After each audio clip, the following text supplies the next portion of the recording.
पहला है कि these kind of dress seems to be expensive but it is relatively economical to maintain. Now you have to find out where is the mistake.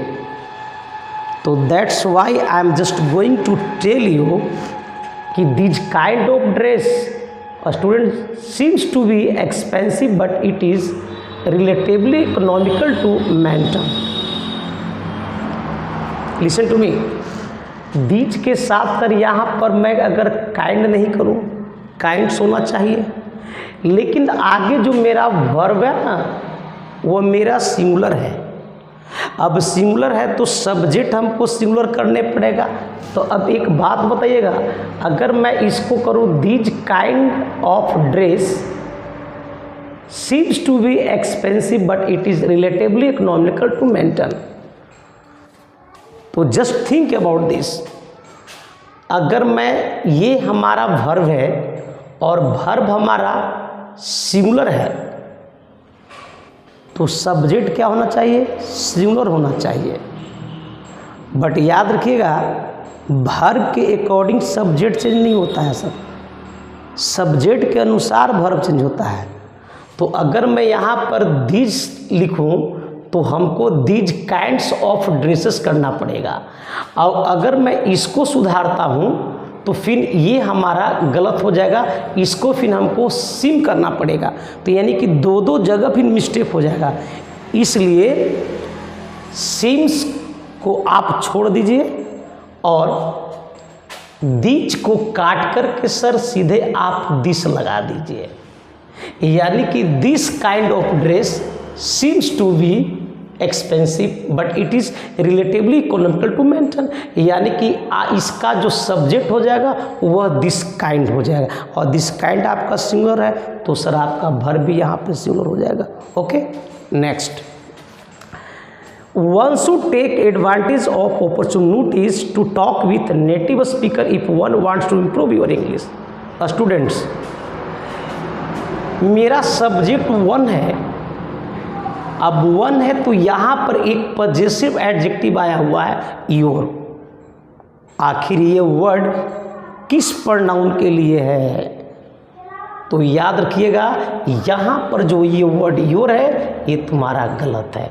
One के according यहाँ पर once होना चाहिए, और क्योंकि सर आपका सब्जेक्ट अगर आप वहाँ से कैच करते हो तो भी सब्जेक्ट वन है, और यहाँ से सर आपका ध्यान दीजिए वन वांट्स टू इम्प्रूव, चूँकि ये तुम्हारा कंजंक्शंस है और ये तुम्हारा सब्जेक्ट के अकॉर्डिंग यहाँ पर वंस होगा, योर यहाँ पर गलत है। यानी कि पार्ट सर इसमें सी है और उसमें आपका ए था, पहला के है और दूसरा के सर सी हो जाएगा, यानी योर के जगह पर आपको वंस करना पड़ेगा।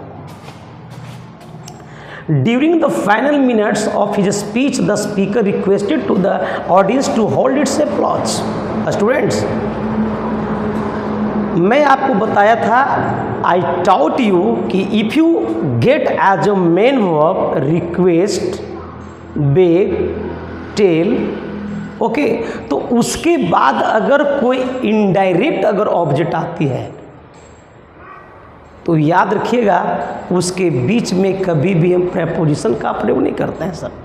तो यहाँ पर रिक्वेस्टेड के साथ जो टू लगाया हुआ है, क्योंकि इस देखिए स्पीकर हमारा सब्जेक्ट है और सब्जेक्ट के बाद रिक्वेस्टेड हमारा वर्ब है, और इस वर्ब का दी ऑडियंस हमारा एक ऑब्जेक्ट है। अगर ऑब्जेक्ट है तो ये टू का प्रयोग बीच में क्यों? Why? So sir you have to delete two, यानी कि आपको टू को हटाना पड़ेगा। अगर टू को हटाइएगा सेंटेंस सही हो जाएगा, तो इसके हिसाब से पार्ट बी गलत है, 3 का B. Fourth, although I am playing cricket for more than 3 years, I have not been able to score a century. याद रखिएगा स्टूडेंट, आपका टेंस यहाँ बन रहा है, क्योंकि दिस इज योर कंजंक्शंस, और कंजंक्शन के बाद I am playing cricket, this is simple continuous. But you are watching the options B में टाइमिंग्स आर, यहाँ पे टाइम दिया हुआ है, टाइमिंग्स आर शोन हियर, यहाँ पर समय दिखाया गया है फॉर मोर देन 3 years। सो अगर जिस सेंटेंस में टाइमिंग्स हो तो उसके हिसाब से क्या हो जाएगा सर, इसको काटिए और यहाँ पर हैविंग कीजिए। I have been playing cricket हो जाएगा स्टूडेंट। ओके, क्योंकि ये जो टाइमिंग्स है ना, ये प्रेजेंट परफेक्ट कंटिन्यूअस बनाएगा, क्योंकि जिस सेंटेंस में अगर आपको टाइमिंग होता है वो प्रेजेंट परफेक्ट कंटिन्यूअस होता है, तो उसके हिसाब से मेरा टेंस यहाँ तैयार हो रहा है। तो ये सिंपल कंटिन्यूअस को हमने चेंज करके परफेक्ट कंटिन्यूअस किए, तो एम को काट को हैव बीन प्लेइंग कर दो, दैट्स। नेक्स्ट, आइदर राम और you is responsible for this action. Student, either के साथ तो आपको पता है कि आइदर के साथ याद रखना और पेयर चलता है, और याद रखिएगा, और इसमें सर एक सब्जेक्ट राम है एक यू है, तो इसका रूल होता है कि ये दो सब्जेक्ट अगर और से जुड़ेंगे या नॉर से जुड़ेंगे तो जो वर्ब होता है ना वह सर अंतिम वाला कर्ता के अनुसार चलता है। तो यहाँ पर क्या है, यू है, अब यू के अकॉर्डिंग इज नहीं होगा, यहाँ पर सीधे आर हो जाएगा सर, यानी कि इसके हिसाब से पार्ट आपका बी जो है वो